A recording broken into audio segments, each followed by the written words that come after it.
Yo, good afternoon, anybody who is checking us out on the Twitch, on the YouTube, anybody that's checking us out on the Thursday premiere, Some Dude Pod, episode of 133. Make sure you rate, like, subscribe, download wherever you get your favorite podcast. Go ahead and get that merch, and follow us on everything at Some Dude. Normally, we don't go that quick into everything, but considering what we're going to talk about on the show today, it's probably going to be one of the most controversial shows, Mike. Man, gotta get to it. You'll get to it, huh? Yeah, we get into it. Let's get into it then, my boy. Because it's been a couple of days of just music. I like it though. I like that. Yeah, I like that. It's been a while. It's been, we getting shock drops. We getting singles dropping on Monday and Tuesday. Boy, you know what I'm saying? They restoring the feeling. Yeah, the feeling has definitely been restored. The feeling is getting restored a little bit as far as rollout is concerned. It's been a while since we have gotten something like this. It's been a while and felt good, man. Drake on Thursday put out his joint, his Facebook post talking about he got a new album coming out. Honestly, Nevermind. Yeah. Let's talk about that first, Mike. Since that's first on the docket. Bang said we just gonna get right into this shit. Hey, bro. Drake came through with the shock drop. I think not really a shock drop. It was, he gave a slight warning, but not much of a warning with this album. Honestly, Nevermind. The last time we got something similar to this was, if you're reading this, it's too late. Yeah. And that fell out of the sky. We didn't know that one was coming. That one just dropped, right? It was dropped. Like, oh, look on Tidal. Yeah. Okay. No, Tidal wasn't even popping there. That was that was Apple Music. Like Apple. It was just pretty much Apple Music, Spotify. iTunes. That's when iTunes was still the thing. Like, you know what I'm saying, when you could download the leak and then put it on your iTunes. That's when we were, at that moment. That's the last time Drake did something like that. So we got the album, and that actually happened on the same day that the Golden State Warriors won the NBA Finals. You know what I'm saying? Congratulations to the Golden State Warriors. Look at that shit. Look at God work. And Drake so happened to place a bet. I think he put like 60,000 on the Golden State Warriors to win. Does Drake got a gambling problem? He might. Hey, if you got money like that, you might. Yeah, dude be playing like online roulette and shit. Like for millions. Millions of dollars, bro. Like, I guess when you got it, I don't want to say he got a gambling problem, but he posts his wins. We don't know what his losses look like.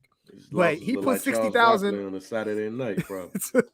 He posted that the Golden State Warriors would win 4-2, win the series 4-2, which they end up doing. Yeah. So he might have a gambling problem. But hey, as far as I know, Buddy be winning. So yeah. But as far as the album is concerned, you like it, Mike. I like it. You like it, Mike. You like it. Let me explain. Go ahead. Let me explain. Go ahead. First of all, let me just talk about. I just want to talk about everything that transpired up until listening to this project because it was pretty funny. Oh. When we seen the artwork, we posted the artwork in the group. You know what I'm saying? We get excited. We thinking this is. I'm gonna say not we. I'm gonna say what I was thinking. When I saw it, I immediately thought, all right, cool. We finna get some bars. We finna get some raps. Kendrick then just dropped. Jack Harlow then just dropped. Pusher then just dropped. I think he's in maybe he's in a rapping mood. Just to give us something that's gonna get us through the summertime until whenever. Maybe I was thinking maybe something like 10 songs, all rapping. I don't know. That's what I was expecting. I got excited. I text that nigga Jay Morgan like, yo, that nigga Drake is coming because he a Drake hater. He don't like Drake. He don't like Drake. So he ain't like this album. He ain't fucking with it. He definitely hates. My man's got a personal vendetta against Drake, but I'll explain. That's story time with Mike B. We'll explain that later. But yeah, I was immediately thinking rapping, and I was expecting bars and everything like that. So in the midst of me watching the Golden State Warriors celebrate their championship, and this is around the time that the album dropped, Bang texted me and said, yo, my man's dropped a dance album. I said, what? I said, okay. let me listen to this shit real quick. Let me skim through it real quick. When I listened to it that night in the midst of watching the Golden State Warriors celebrate and everything like that, I skimmed through it. So I was thinking like, I skimmed through every record, like for like the first 30 seconds. And I'm like, okay, yeah, I might not like this shit. I don't know. I was like, all right. I cut it off and I'm gonna listen to it tomorrow. I ain't even finna go into it like that, but I see all the reactions already hitting online and everybody, you know, posting the memes and everybody posting their takes. You know how we get first listen takes and shit like that. You know, all of that shit was flying across social media. So I was just like, you know what I'm saying? I'll let y'all get y'all shit off and then I'm gonna really listen to this shit tomorrow. Yeah. But it got in the car. That's when I first listened to it. I listened to it in the car. Okay, you gave it. I gave it a car listen first. Car listen, all right. Car listen was the first listen that I gave it, and off the first car listen, I'm listening to the album, and then I'm thinking to myself like, well, this is not anything that he hasn't done before. So nothing shocked me about none of the songs that we heard, like that's on the album. Nothing shocked me. So then I'm listening and then I'm like trying to figure out which songs I'm gonna fuck with and which ones I like. And slowly but surely going through every single song through the album, I'm like, yeah, I like that one. That sounds good. Yeah. For the most part, like, yeah, I fuck with this shit. And he got us a couple joints on there where he's rapping for you guys that want to hear him rap. He got those on there too. A couple. He do. Sticky and the joint with 21 Savage at the end. Sticky's gonna be the single too. Sticky he's rapping on there. He's rapping on that song. Okay. So if you guys want the raps are there. 2 songs, but you know they're there. So enjoy those if you want the raps. You got it. You know. So for the most part, after listening to it in the car on the first listen, I'm like, yo, this shit is pretty solid. Pretty solid. Then I listened to it again in the headphones. Gotta give it one more. Gotta give it the headphone listen. You gave it the headphone listen. This is when I really get in my dissect bag. So then I'm like, I'm really listening to this shit. I'm like, yo, these songs are songs that he's done before. He's done this kind of music. This is like, this shit don't shock me. He's done. Yeah, Controller, you know. Bang. So I say this. I'm gonna get to that. We're gonna get to that part soon because a lot of people are like on social media acting really confused on like why we're getting a whole dance album. But for the most part, though, overall on the album, I fuck with at least 70% of it. 70%. I mean, good 70% of the album. Drake gives you what he wants to give you, you know, and you shouldn't be confused about it. It's an album. Yeah. You know, it's art. You know, at it's the art. End of the day. But overall, though, for the project and from me, I fuck with it. Solid 7.5 out of 10 for me. Off a few listens, you know, a couple of headphone listens, a few car listens, and I think I know pretty much which songs that I know are like the ones that are my go-to songs on the album. All right, Mike, I'm gonna share something. I'm gonna share my screen here. But I want to get into. But I want to get into more though about. I know, like, you know, we are. We're gonna get into the takes. But I'm gonna share my screen real quick. Act like I'm at work. You see the screen right now, Mike? Yes, sir. I like that. We have a hoodie. Currently, you know, it's the summertime, but you get a hoodie, you get a shirt. You could get this in a shirt or a hoodie. Get this a shirt or a hoodie. It's called, you know, it's us on there, but it's what you listen to. Don't make me bop. This is this album in a nutshell. This is pretty much any. This is anything, but this is in a nutshell. Because this is gonna go along with the takes, Mike B. Yeah, sir. It's gonna go along with the takes, Mike B. Because I don't like this album. I did not like this album even more after the car test. This is not a knock on Drake. This is not a knock on him at all. Because I didn't like the last album either. But here's the thing. I get why people like the album. Because some people love dance music. Yeah. They love house music. Yeah. Bang don't. Okay. That's why Bang don't like this album. Bang don't like this album because Bang don't like house music. Okay. I am from Chicago, born and raised. I am 40 years old. I know enough about house music, but I personally did not grow up in a house full of house music. And my father used to rock the OJs, Bobby Womack, Tyrone Davis. You know, my mom used to rock the R&B too, but my mom's from Chicago. She messes with house somewhat. But that's the house that I grew up in. I did not grow up in a house music home. Me either. And when I used to hear it, I used to be like, what is this shit? How many times you gonna say jack your body? Jack your body.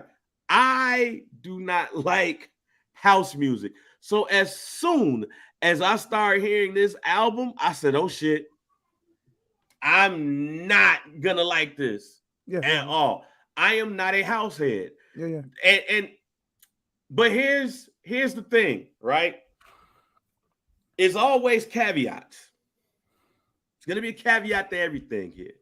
There's certain songs that I do mess with. Like when people say, I don't like Drake, but I like this song. I don't like rap, but I like Snoop Dogg. I don't like black people, but I like Will Smith. Well, not no more. I don't like black people, but I like insert black person here. That's me when it comes to house music. You know that? Wait, no, man. I love that song. But if you play Robin S. or Crystal Waters, like my mom bought a Crystal Waters CD, and I was like, what is this shit? Play this shit. Man, let me go play the game. Yeah. I'm not a fan of house music. So that's why I personally don't like this album, because I don't like that style of music. Has nothing to do with Drake. Has nothing to do with anything. It's just Bang don't really like house music. Now, I know if you're looking at us on Twitch and on YouTube, you're going to see something else that I don't really like that, which we will get into later. But that's what the takes is. Like for me, my take is like that because I don't like house music, because house music is repetitive to me. And after a while, it's whatever. So for sure. I completely 100% agree with your take on house music. My parents didn't play house music, and my parents aren't even from Chicago, but I was born and raised in Chicago. Yeah. But my parents are from Milwaukee. But my parents are old school. They are old school, like you know, they Earth, Wind and Fire, Stevie Wonder, Michael Jackson, and Prince. That's the music that was played, you know, growing up, me listening to. And that's what they love. And, you know, but they never really got into house music. So house music has never really been my thing neither. I've never got into house music. But I'm going to say this, when it comes to Drake, and Drake has sprinkled these kind of songs throughout all of his projects. Yeah. If you go back and start from So Far Gone, his first critically acclaimed mixtape, the mixtape that put him on, like the one everybody started fucking with when we really started fucking with Drake. Not his two prior mixtapes, but you listen to So Far Gone, you go to every single project released from Drake ever since then. He has sprinkled these kind of songs that's on this album right here on every single one. But Toronto is filled exactly with all of that. Like, and he's done this. This is the first project that he's done it collectively as one. I just saw my man Mike Jones comment about what we gonna talk about a little bit later. Oh yeah, and I'm gonna mention that too. But what my thing is, I understand why people may be upset, but I see so much fake. I see the fake shock and the fake trash that people are, you know what I'm saying, throwing on the album. Like Drake hasn't done this. Bro. It's so. He's at Mike. He hasn't done a whole album. We got to get. I know. I said that credit. He's never done a whole album, which that's the reason why I'm personally cool with it. Like he's never done this on a full project. I'm saying you have to give the people a little bit credit, because those people who don't like the album, because this is literally like Jay-Z coming out with a dance hall album. I think more people are upset about it. I think you wouldn't see as much fake outrage and fake, No, you know what I'm saying, bullshit about it. If he, say for instance, if he told us this album was coming out 2 weeks ago and he said it like, yo, it's going to be a dance project. This is gonna be then something different. then it would be, to me, if you, based off of that, if he would have said that 2 weeks ago, then it would have been fake outrage. No, I think motherfuckers would have been like, yeah, this is the greatest shit ever. This is fire. Oh, and it would have been. He always been in this bag. He always do this. But and then on the flip side, it'd be a lot of people out here capping about how great this was going to be even before they heard a song. But Drake is look for all the flack Drake get, he can rap his ass off. So I truly believe, and because I know I did, especially after the joint with Jack Harlow. Like he set us up with Jack Harlow, Churchill Downs. Yeah. He set us up dissing Pusha T. Yeah. Pusha T just released what some consider is the album of the year. The rap album of the year. Let's just say rap album of the year. Mm-hmm. So it's only right for 100% of us to expect Drake to be rapping his ass off in some capacity. And you press play on the album and you hear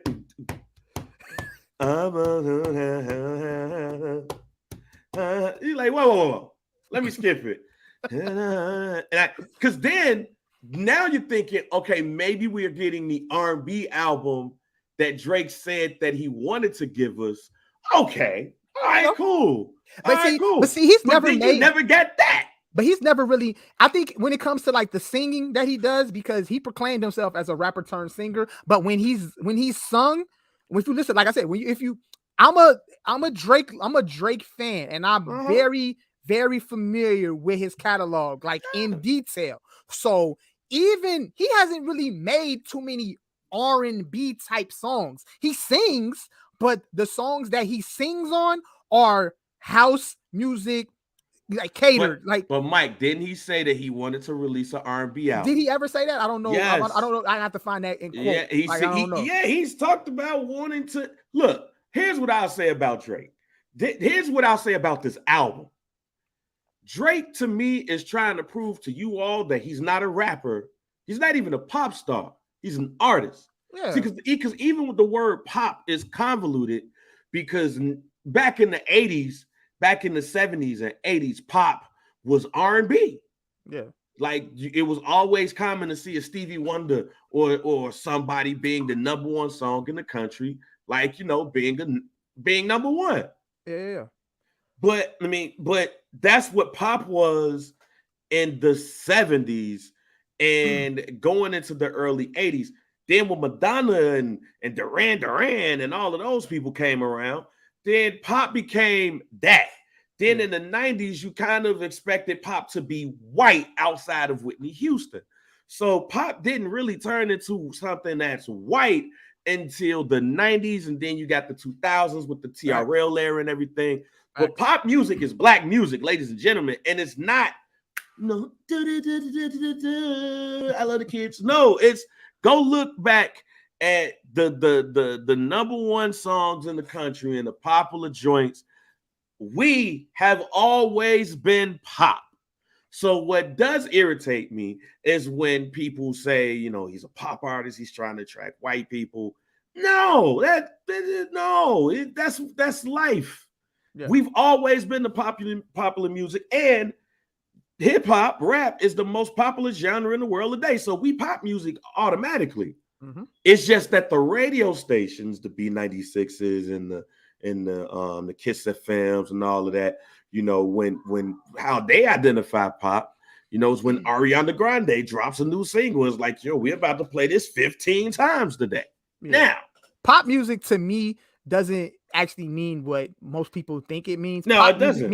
Pop music means popular music. Popular music. So you can have the number one song in the record, number one song in the country, and it could be a rap song. But hey, that's pop though, because it's popular. With that being said, I think Drake is out to show us that he is one of the biggest artists in the world. Yeah. And he does not need to be defined by one genre. I'm gonna rap. I'm gonna bring out Scary Hours 3 soon. It's probably gonna come sooner rather than later because he's got to. Even though I think, look, Drake is gonna own the summer with this shit because, as I said to people, this is yacht music. This is yacht week in Split, Croatia music. This is the smaller yachts at Lake Michigan. Let me go pop the bottle of Bel Air music. Yeah. This is music. This is brunch music. Brunch on Sundays. This is finally get your ass on the dance floor and stop just using your phone for IG and Snapchat stories. Get your ass out there and dance music. And I understand that. And I'm gonna be the dude, not be the grumpy dude, like, oh man, they playing this bullshit. This is for me. Let me go give me a drink music. Yeah. Yo, what you want to drink? I'm about to go to the bar music.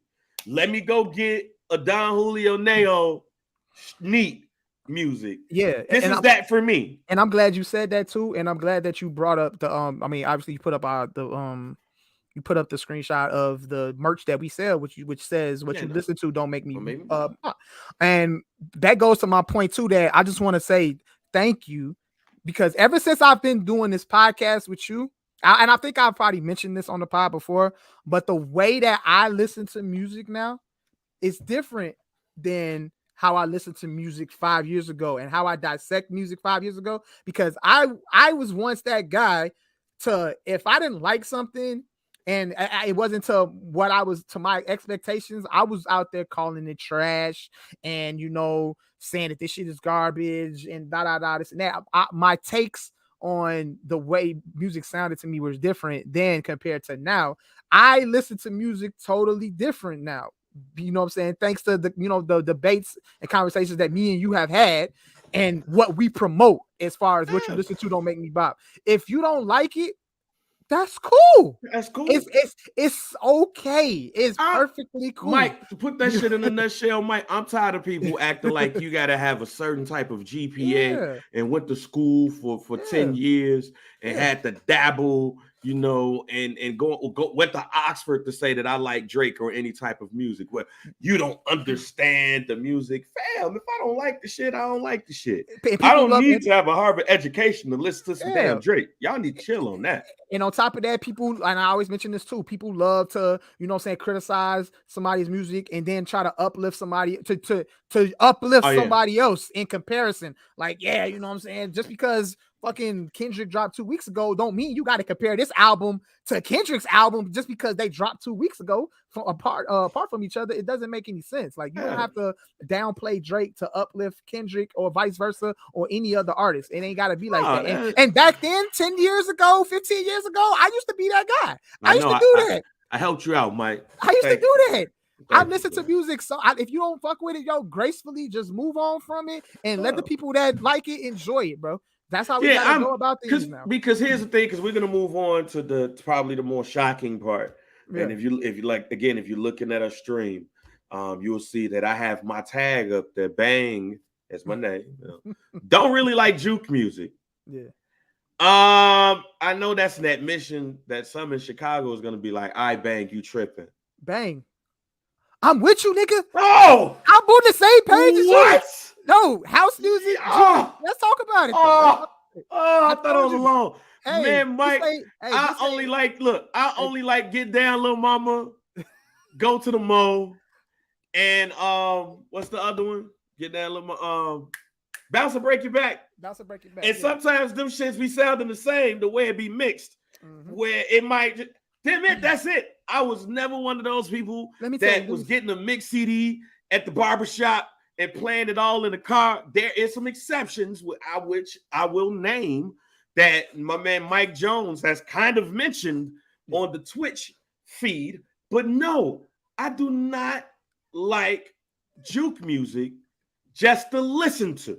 Let me tell you something, Bang. Before you just listen to it. I'm gonna let you get into it, but let me say this first. And it's, let me go back to house music real quick. Back in my club days, back when we used to hit the clubs and shit like that, me, Jay Moore, Mike Webb, all of us, we used to go to the club, go to Green Dolphin and Entourage and all of those spots in the city.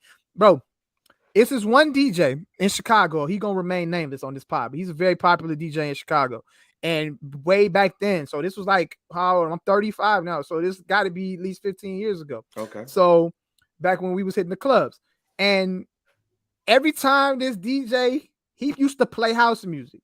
He always had a house music set. No, he played like, you know what I'm saying, popular shit, but he always had a house music set. And this is me when the house music plays. I'm going to the bar. Let me go to the bar. Let me go to the bar. What you on the vodka and cranberry? Let me get a Corona. Vodka and cranberry.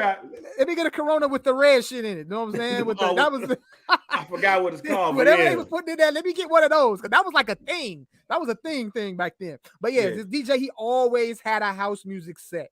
Always. And I hated it so much just because I wasn't a fan of house music. And I'll take it back even further, back in my house party days with the guys back when we was in high school.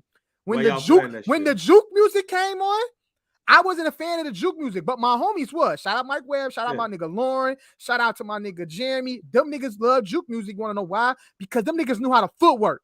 See that? Them niggas know, and I didn't. That's part of the reason. That's part of the reason why I don't like that shit. Because I didn't know how to footwork. I can't footwork. I could try to footwork. If when the Bears went 12-4, you saw me 12 times try to footwork. Shit didn't look good, did it?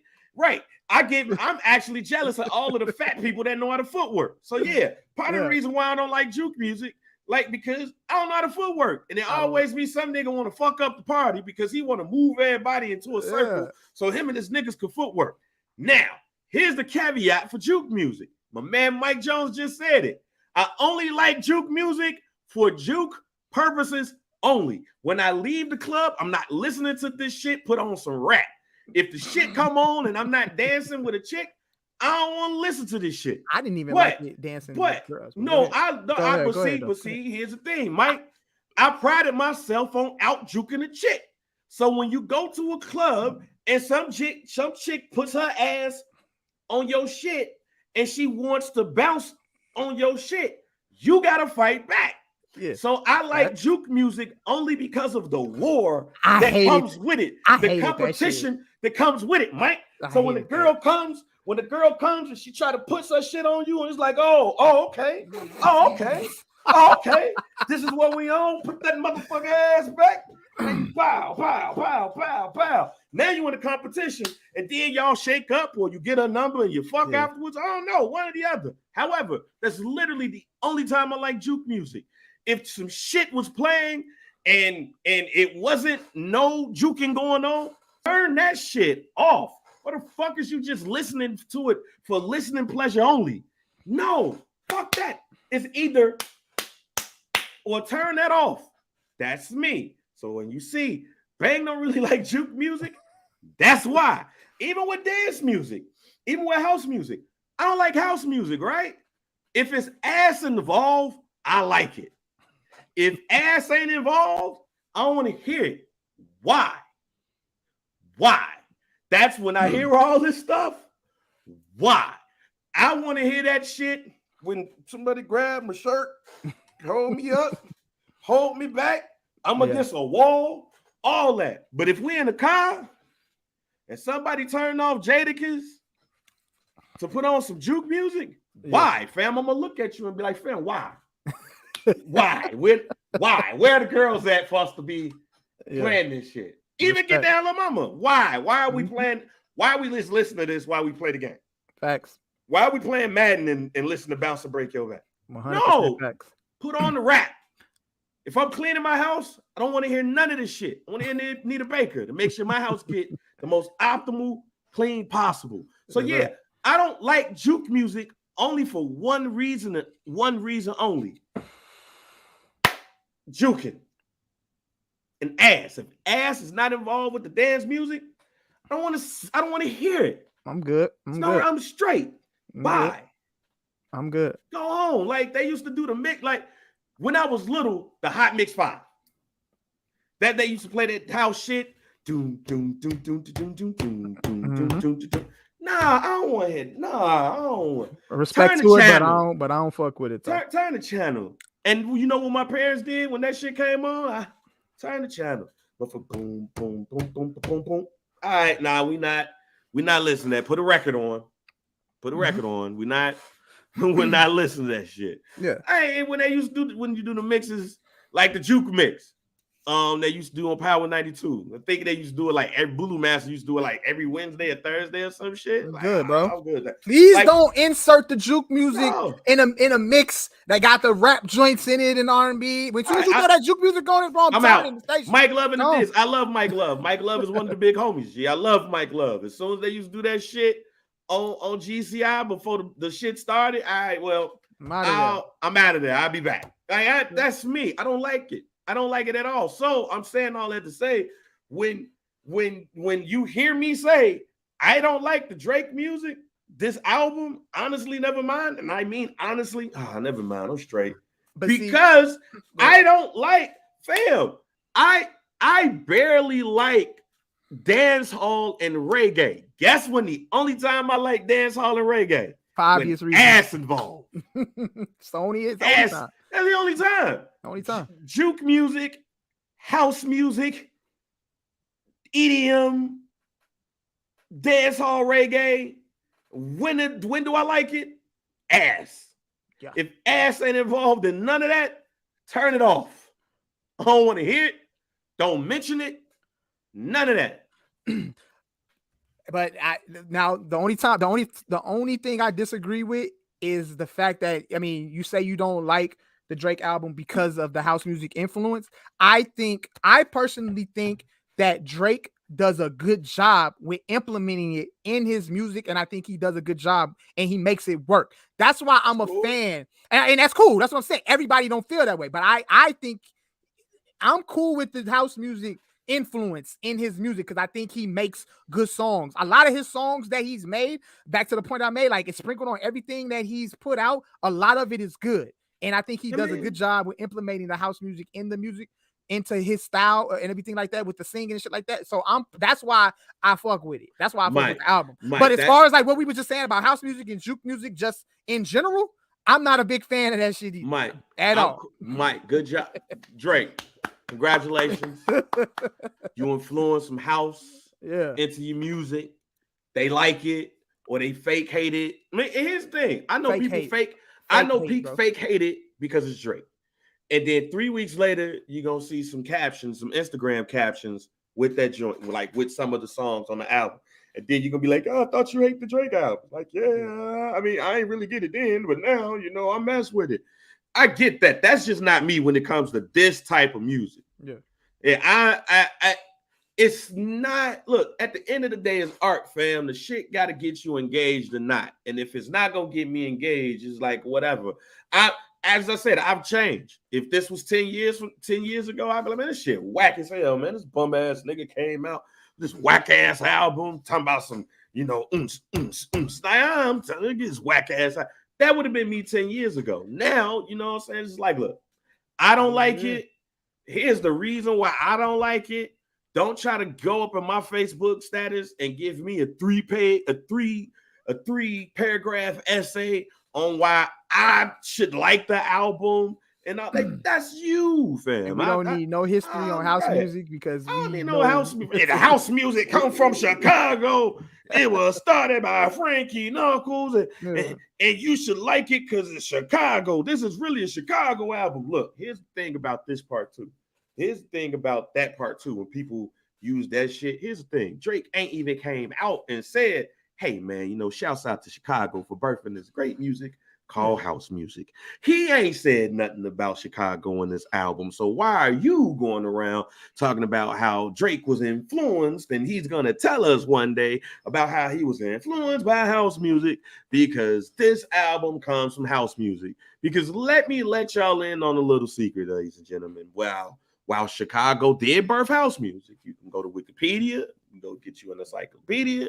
They'll tell you that house music was born in Chicago in the late 70s, early 80s, out of disco and blah, blah, blah, blah, blah. While they'll tell you that shit, here's the thing that Chicagoans ain't gonna tell you. Baltimore and Jersey are gonna have that same motherfucking argument with you. And they're gonna battle you tooth and nail. Let me let you know about the most shocking thing that happened to me in 2020, right before the pandemic. When did Wet Ass Pussy get released? When did WAP get released? When did 2020? 2019. 2019. Let's say 2019. Yeah. I don't think that got released during the pandemic. Yeah, I couldn't remember, but I'm just saying. 2019. But I knew I was in DC. Yeah. The most shocking thing musically that's happened to me in a while. I wonder if she could tell that I'm hard right now. Every time I think about where that's pussy, I think about that pod and thinking about the first time I was that day years old. It was. I did not know the nigga said that episode. That's the wet ass pod episode. Wet ass pod episode, but proceed. And Mike, for context, Mike is talking about next because he just came out of nowhere with that. Every time I think it about might that not song, sound right on the pod. I know. I don't know. Every time I think about that song, I think about that song and I think about that podcast. And go ahead, man. Motherfucker probably listen to the pod like, this motherfucker daydreaming. All right. So the sample, it has the holes in this house sample. Yeah. All my life, I thought that was Chicago. It's not. It's not. Frank Ski out of Baltimore is the creator of Holes in This House. WAP did come out during the pandemic, 2020. Go ahead. All right, 2020. See, there you go. That song is the Holes in This House sample. Frank Ski, legendary Baltimore club DJ, and he's a legendary radio personality too. That's his song. And it was created in Baltimore. I said, huh? What? Yeah, that's Baltimore club. Wow. You know, if I went home and told somebody in Chicago, they'd be like, no, the fuck that wasn't. That's Chicago all day. Yeah. Because when WAP came out, what did you see? Oh man, Chicago influence. Wow. And all that. Frank Ski is from Baltimore. That song is a Baltimore song. So you have Baltimore club music, you have Jersey club music, you have house. Now Chicago house. Now Chicago house music is birthed from Chicago, but it went other places, and they have things like the hey baby, that song. That's Jersey. Mm-hmm. That's Jersey club music. Yeah. The remix and all that stuff between Hurricane Chris and the Anniversary. That's Jersey house club music. Yeah. That shit when motherfuckers be doing that shit. That motherfuckers be doing that shit. Yeah. I still don't know what it is. I'm too big to be doing that shit. Like, I don't know. Hey. Like the girls do that shit and the niggas be looking like they sliding down the escalator backwards. Oh, yeah, for sure. Jersey house. That's Jersey club music. Mm-hmm. At footworking. Yeah. Come on. Oh, that footworking, we was doing that for like all of that stuff. It'd literally be a house music world war between Chicago, Baltimore, and Jersey. But because we invented it, we just automatically assume that everything house came from the crib. Mm-hmm. Didn't. So that's the other thing. But yeah, that little education right there for y'all. Hey, babe. Yeah. Hey. Yeah. I can't do none of this shit. Hey, just go on TikTok. You go down to the 10, it's gonna come past your feed. I had some water, man. That shit make my fat ass tired. Motherfucker be doing the little leg whipping. They ain't doing TikToks live right now, y'all. My daughter be doing that shit on TikTok, bro. The little hip thing, yeah, bro. They doing that shit. Motherfucker look like they burn their hip or some shit. Shit. It's crazy. Hey, baby. Like, yeah. If it's ass involved though, Mike, I'm with it. So yeah, I know some people from the crib is gonna hit a pod and they're gonna see that Bang don't like house music. He don't like juke music. It's okay, bro. And then I'm like, man, so what do you dance for? Like, what do you dance to? I dance to that music. Ass has to be involved. And I still don't like. Have you done some things, Mike, that you don't necessarily like to get pussy? Of course, bro. Yeah, that's house music, juke music to me. Of course. I don't like none of that shit, but shit, let a girl put her ass in front of me. It's about to be a war. Yeah. I'm gonna win tonight. Yeah, you don't want to lose a juke fight. Like, you don't want to lose against a girl in the juke off. I ain't gonna lie to you. I probably didn't lost to a girl in a juke fight, and I never did it again. Yeah, that's why I be like, well, y'all, with the juke music come on, and they be like, I'm good. I don't even want to dance with a girl when the juke music is on, bro. Like, I never was on that. Play my favorite slow song, and then I'm in. But the juke music, I'm good. Grab that motherfucking baby fat jeans. And that light up belt. Yeah, name belt. The glitter name belt. The rhinestone name belt. We go to Nitro, grab that baby fat jean and that rhinestone belt. Yeah. And grab that shoulder, fam, and hold on to life. And you might grab her hair. And if you grab her hair and like the weave come out, yeah, it ain't stopping you. Ain't stopping. And sometimes the women did that just so your hand could slip and you can lose your balance. Yeah. And then you fall. And you now lost. she juking on you lost. Yeah, you lost. No, I ain't losing, Jack. I'm using all this body weight. Yeah. You're going to get it all. And then we'll figure out what's going to happen after the song is over. But you prepare, goddamn it. It's like war. Don't get it. Yeah. My wife come up to me right now and try to do it. We prepared. You ready for war? I'm ready for it. Soon she just get down, little mama. She bow. Nah, we fight. It's domestic violence, but it's juking. She got a real hair, so 20 years later, bang, still ready. Oh, you scared? Hey, look, I'm married. You still got to stay ready. You just do it with your wife, because then, like, if you the old nigga in the club and get down, little mama come on and you try to go get your drink. Yeah, that's the other thing too. You don't want to get into a juke off with drinks in your hand. Yeah, that's good. Fucked up. Because now you got to make a choice. And you know me, I'm probably gonna have to buy some more drinks because I ain't losing. You got to hurry up. Hey, yo, get your shit. Yeah. So, hey man, but y'all like that Drake joint if y'all want to, man. It's cool. I fuck with it. But the Beyonce though. Beyonce, you know, she says that she's coming out with an album on the 29th called Renaissance. July 29th. July 29th, yeah. Renaissance. And she dropped single number 1. I'm guessing she's gonna come out with another single too.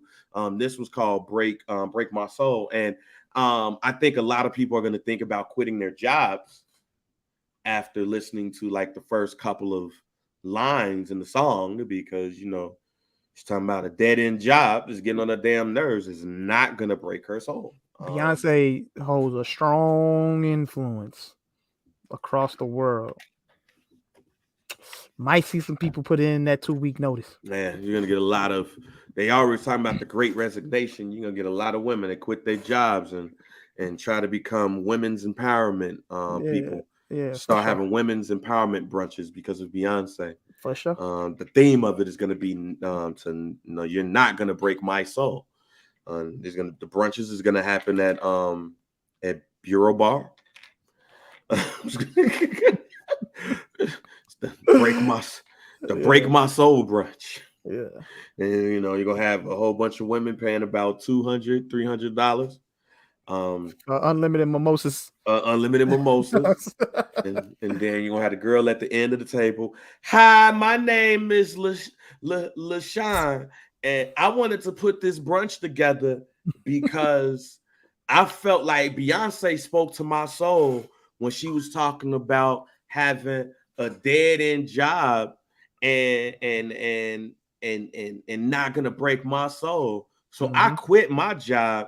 And I wanted to and be able to talk to y'all and influence you all to do the same, because you my girls, and we could do this together because we women and we the beehive. So I'm gonna it's a sheet of paper with a note saying that I'm gonna quit my job because you, and then type in your supervisor's name there, are not gonna break my soul. And like half of the women are gonna do it because Beyonce said to do it. The other ones be like, bitch, please, what are you talking about? Right. But it's definitely a women's empowerment song, mixed with Houston. Not Houston, but New Orleans. With New Orleans bounce. I know a lot of people was talking about, house for that song too. But that one's more New Orleans bounce because Big Freedia, a New Orleans house legend, is on that song. So how do you like Break My Soul? Before I get into the record, when Beyonce announced that she was coming out with an album, and I saw like the alleged artwork in the title of the album called Renaissance, I was thinking like, oh shit, we finna get Black Power, I think we finna get like what's the album? What's the word I'm looking for? We're gonna get like a bunch of like woke shit. We're gonna get a bunch of woke shit on this album. Right. You know what I'm saying? Black Power, everybody want to be woke and all of that stuff like that. I was like, oh, this album's not gonna be any fun. That's what I was expecting. And then she came out with the single To Break My Soul. I was like, oh, okay. I was hoping she was gonna prove me wrong, but it's still to be determined. But off this first single, this was kind of like fun Beyonce, right? This is a fun record with a little message behind it, but I can dig it, And what I got from the song is kind of like 90s. I got 90s. I pretty much got 90s dance out of this one. 90s. Oh yeah, it's Robin S. Yeah. Robin S. Is the song is basically Robin S. You got to show me love. Mm-hmm. That's what it is. That's so easy to say. That's oh, it. Yeah. You got to show me love. That's a 90s bop right there. That's what I got out of this song. That with New Orleans bounce. Yeah. And so when I heard that, I was like, I'm in. I'm all in. I love a good 90s bop, I love the fist pump music, baby. I'm all for it. And shout out to The Dream. He produced this record. You would have never thought. Yeah. This don't sound like nothing Dream has ever made. And not at all. It's good to see Dream back on the scene with production, you know what I'm saying, doing his thing on the production and everything like that. So overall though, the song is dope though. I mean, I don't really look too much into it. It's a fun record. It's something that I wasn't expecting to hear. But I think, with this one, she did pretty good on it. And I'm just happy it was a fun record, because the last time we actually heard some fun Beyonce was when she came out with the Shock Drop. And that was a real shock drop. Now, Mike, I'm glad. The album that came out at midnight, and Beyonce is the first artist to ever like really crash the world with an album release. Folks woke up like, wait a minute, what? Like Beyonce did it. For real. People woke up like the Beyonce album was literally on their mantle. Like, where the fuck did the Beyonce album come from? Fam? Yeah. Who brought this in my house? It's Christmas. That was a fun album. That was one of the things that I ain't gonna front, I've been shocked at seeing is that people are tired of freedom music from Beyonce. Tired of, you said who? Freedom. They're tired of freedom music from Beyonce. Yeah. Black empowerment music. That's what. And with that album title, that's exactly what I was expecting, and I was like, oh, I don't want to hear that. But it's why Beyonce. Not? I do, but I want to hear fun music, bro. I mean, what's the freedom with the joint with Kendrick Lamar? That was a fun, like that was. It was fun, but it wasn't like it was fun, but it was the video. You don't want to hear shit about like empowering you. Free my people, bro. Give me Drunken Love type Beyonce. Give me Bodied. Crazy in Love. All of that. I want to hear that, bro. I want to hear that. I want to hear something like that. Go back to that Beyonce. Go back to that album. That album, that's one of her best albums. Like, I want to hear Love on Top. So 40 plus year old Beyonce. So 40, 41. Give me Love on Top. You could give me something. I want to hear Love on Top Beyonce. I don't want to hear those songs repeated. Like, I just want to hear more records of that nature, though. I don't. It's not that I don't want to be empowered. I don't want to be empowered. Like y'all know what's going on in the world today. No, I know what's going on in the world, but I don't need you to give it to me in music. I don't need that. Make me forget about it. You know what I'm saying? Make me forget about that. I don't want to hear that in the music. You already gave us that. You just did. The you know what I'm saying? The Black is King and all that, whatever. She came out with the Lion King joint, all that, bro. I don't want to hear that. I want to hear that. You gave us the Lemonade album when you know what I'm saying, bashed your husband and all of that shit like that. That's cool. That's cool. And that album wasn't really necessarily fun. It has some good records on it though, but the last time Beyonce had fun, I need fun. Give me fun, Beyonce. This record is somewhat fun with a slight message behind it, empowerment. It's empowering, but but it's fun at the same time. So I'm cool with that. I'm cool with some fun. She gave me a bop. I'm a sucker for a bop. So thank you, Beyonce. I hope the album stays in this lane. It stays in that lane of fun. Give me fun. Yes, DG. Mike wants the escapism. Get me out of the empowerment, you know what I'm saying, and reminding us of how fucked up the world is. We know. I'm cool. I'm cool on that. Give me fun, B. Do your thing. Give me fun. I want to see you That's why dancing and all that like that. I don't have a problem with that music, bang. I just don't want to hear it from Beyonce right now. If I'm knowing me knowing that Beyonce is about to drop, because I'm like one of them unofficial members of the Beehive, bro. I'm like, I'm in there, but I ain't in there. You know what I'm saying?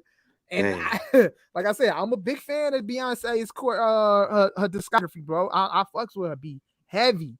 So knowing what I've gotten from her out of these past few releases, you know what I'm saying?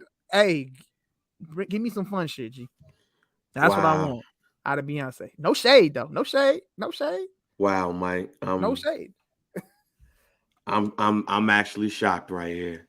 How y'all dissing Beyonce? That's not a diss, bro. That's not a diss. Beyonce is trying to empower us as a people. That's cool. I'm cool with that. If you give me 1 or 2 records on an album, and it looks like she might give us like a double album. I don't know.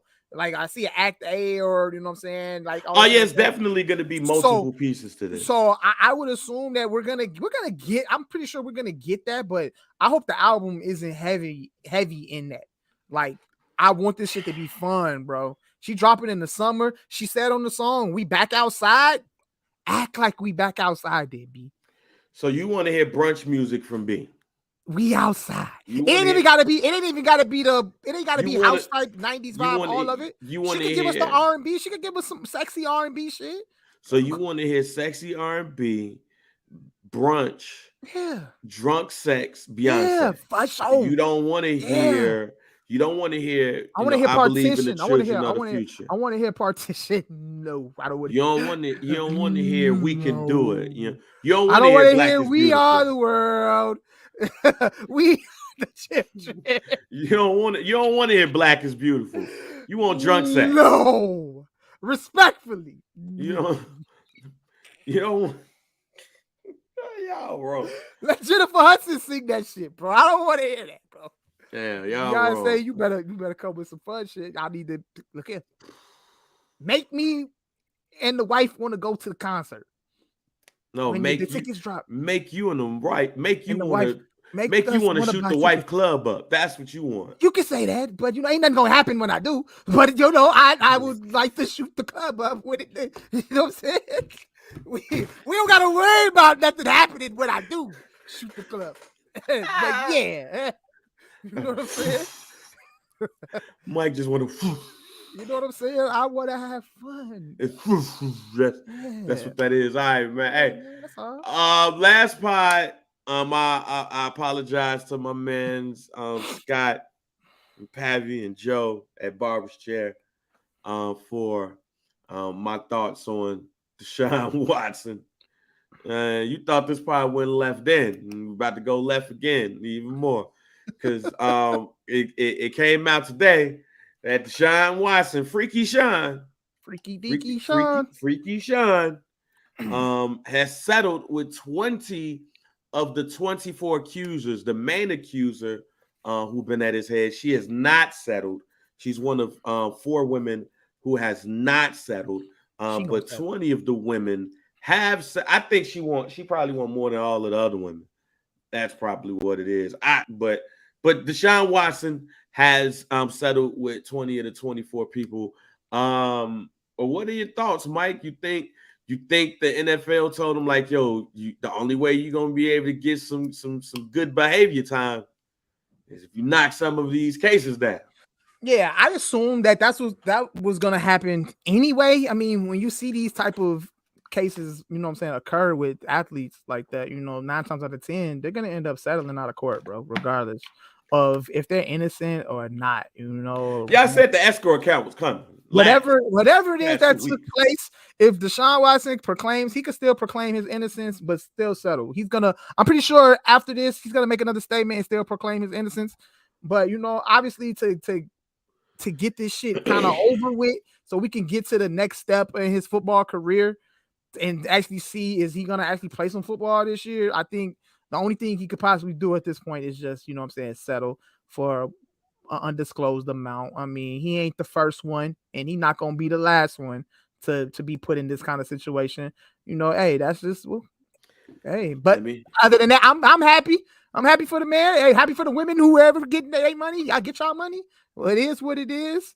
You know what I'm saying? But I'm kind of past this shit now. I'm ready to hear about him playing Mike, football. you was past it. You was past it in the beginning because what he's being accused of. Yeah. Basically being accused of being, perv.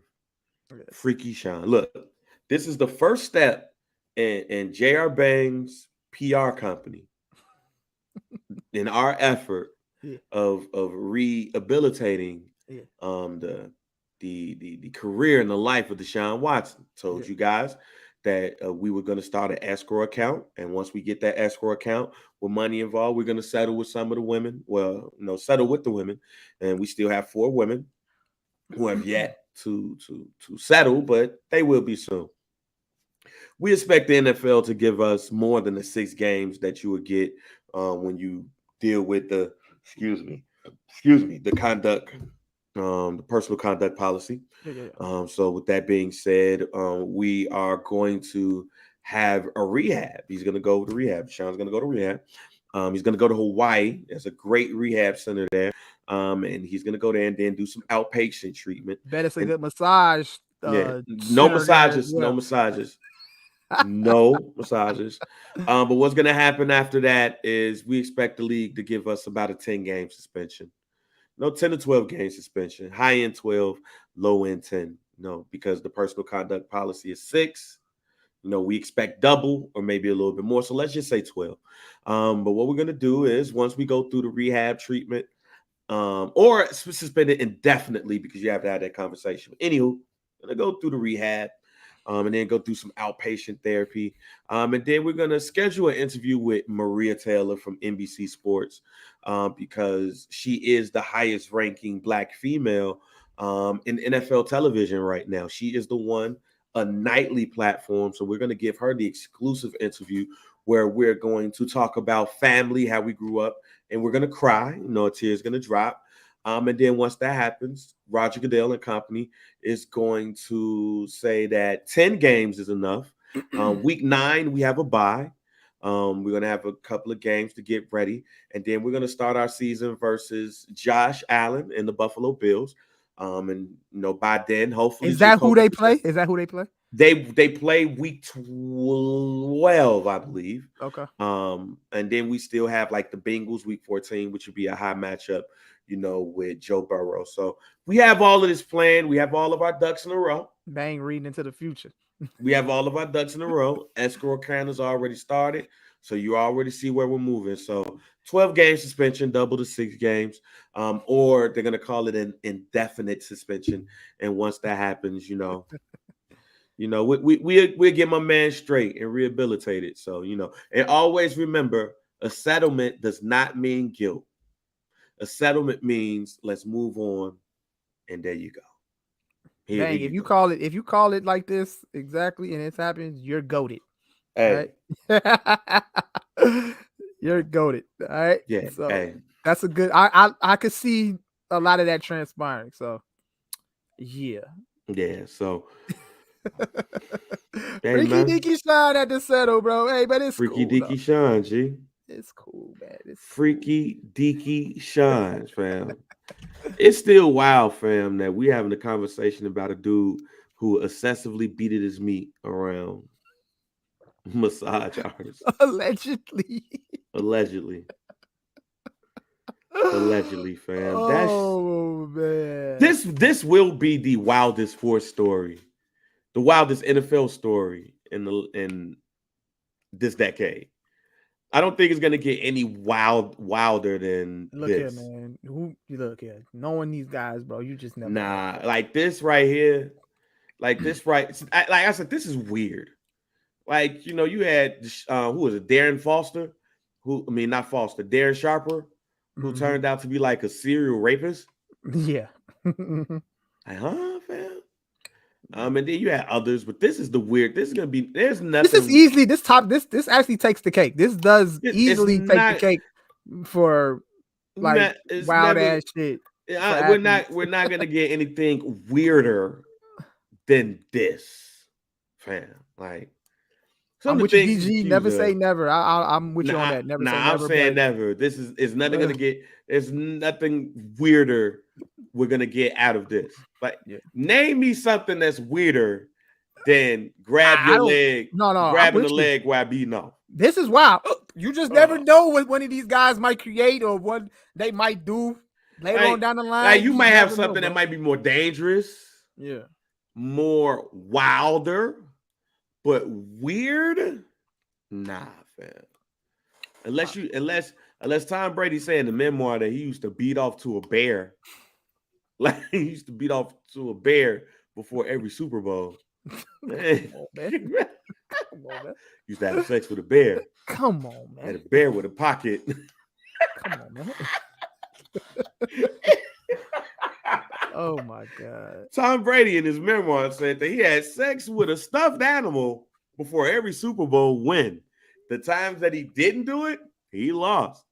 Tom Brady, in his own words, said, I used to have sex with a big teddy bear with a fleshlight in the ass. And when I did that, we won the Super Bowl. So every Super Bowl we won had sex with a bear with a fleshlight. Yeah, that's the only wild. That's it. Right? I don't think nothing's going to be weirder than this. Trevor Bauer, that was dangerous. That was violent. Yeah, that was some dangerous wild shit. That was dangerous wild shit. You know, this one right here, I don't know if it was dangerous wild shit. It was very disrespectful for the women, but you know, only thing that's weirder than that is Tom Brady saying that he had sex with a bear with a fleshlight in the ass. Speaking of which, Gronk says he's retired. On that note, Gronk knew, so he's like, I'm good, bro. I'm good. Tom, I don't want to. Tom, I having sex with a bear with a fleshlight in the ass. I'm gonna head out. I'm retired. I'm gonna head out. Call me if you need me. Nah, man. Gronk on his Instagram account said that he's retiring. He's done. Do you think he's done though? No. Okay. And I'm actually shocked at this, because I would assume that this is gonna be Tom Brady's last season. I think, man. So I would think they would go out in the blaze of glory together. That's what I would expect. You hear how Tom Brady talking? Tom Brady talk like he retired now. He's just playing. I know, but I feel like with them announcing, you know what I'm saying, his TV deal that he's gonna get once he retires, I feel like this is really it. Bruh. So I think this is it for real. So that's why I'm saying I'm shocked. But I could be wrong. But with me thinking that I expect that this to be the Tom Brady's last season, I would expect that Gronk would, like, you know what I'm saying, stay with Tom until like he's done. That's what I was expecting. Bruh. Tom Brady talking like he retired now. Yeah. Like Tom Brady just feel like he out here playing with house money. He is. Man, you know, I'm almost there. You know, is the end is near. Like Tom retired, fam. I truly believe. It looks like at this point, the only thing that's gonna get Tom Brady out of there is a significant injury. Knock on wood. We don't want anything to happen to the man. Yeah. But he's actually going about this as like, yo, the only way that you're gonna get me is an injury, because Father Time is losing against Tom Brady right now. Bro, Tom Brady be out there talking to people like he already retired. He doing Tampa Bay a favor. Like that's how he be talking. And with Gronk, shouts out to my former coworker, Chris Dage. I'm calling him Chris Schefter. He actually put it on my Facebook page. Not only does he say that Gronk is not retiring, he says that Gronk is not retiring and he's just going to bypass all the mini camps and training camp, and he'll be ready for week 1. He's training to play right now. According to him, he lives in the Tampa Bay area. I can see that. So he knows some of the people. So he's announcing retirement, so he don't got to go to practice. Basically, he's just like, yo, I'm I mean, at the end of the day, I talk y'all week 1. He only plays tight end, so you know, I mean, how much? What does he actually need to? What is the significance of him being in training camp? Oh, he don't need to be in training camp. Gronk don't need to be in training camp. But Gronk is the one football player that scares me every time he plays. Yeah. Because the way he run, it looks like it hurts. When he catches a football, it looks like it hurt. And then when the people try to tackle him, they tackle him at the knees. So that already looks like it's gonna hurt. Like I think Gronk in 5 years is gonna have a new hip, 2 new hips, 2 new knees. And if he could just get a new lower body in general, he'll have that too. But he can't. Like that. I want to know how Gronk wakes up in the morning because I remember when ESPN back in the day, they was profiling like football players or like positions and everything. They were talking about the running back position, and they had showed like Jerome Bettis get out the bed, and it took Jerome Bettis like 15 minutes just to roll over to get out the bed and stuff. And running backs, I think it was him, Marshall Faulk, and a couple of others. They were all talking about how hard it is, especially like the day after the game, to get up and everything. And then they showed Earl Campbell. Yeah. God damn.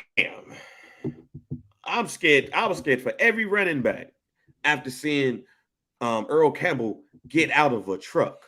Mm-hmm. So that's how I picture Gronk. Like all this, but shit, I know it's hard for Buddy ass to get out the goddamn bed. So I be wanting to believe him. Yeah. That he's gonna retire because the hits he take. But yeah, I expect him there no later than week 4. Okay. No later than week 4. He'd be on the field no later than week 4. I can see it. I mean, the homie's still there. And I think those 4 weeks is like, let me see how this team gonna look. Because I don't really trust that the team gonna look like they did, when we won the Super Bowl. Let me look how this team go. My mind said exactly. Because if these motherfuckers is tough, I ain't coming. I ain't coming back. Hey, I ain't really coming back. Man. Fuck all that shit. All right, man. Last thing we got on the docket, man, is something like Father's Day. Happy Father's Day. Yes, sir. Yes, sir. Happy Juneteenth. Happy Juneteenth. Happy Father's Day. All of that. I had a 4-day weekend and everything. I see you out there enjoying the view. Yeah, look, man. I was drunk last night. Tequila is enlightening, fam. You get to drinking some tequila and you start really thinking about things. But before that, I was talking to my father yesterday, actually. Yeah. Because we dropped the kids off. Yeah. So I can, be enlightened by tequila in my backyard.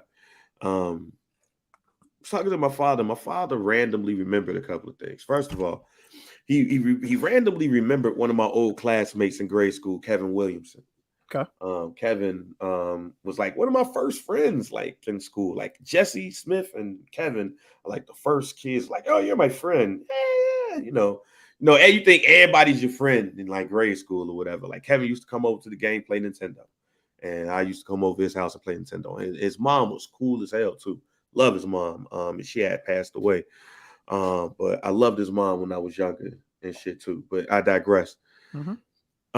He brought up how Kevin's cousin, who also went to school with us in the 3rd grade, stabbed me in the leg with a pencil.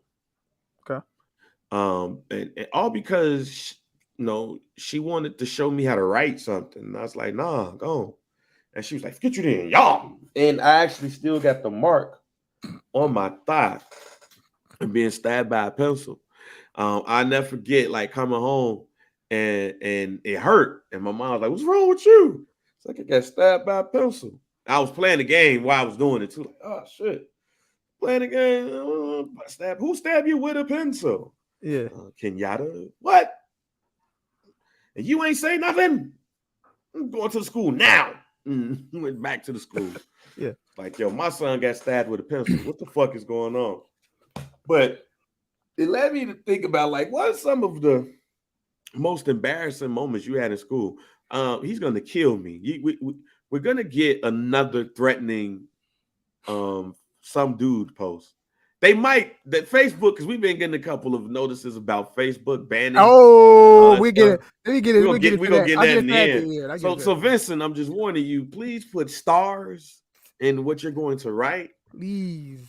But in that post that I say we're going to talk about, embarrassing moments in school, my cousin, who shall remain nameless, but y'all know who he is. You know his name. Decided to say that he stabbed a girl with a pencil in the 5th grade. That motherfucker's violent.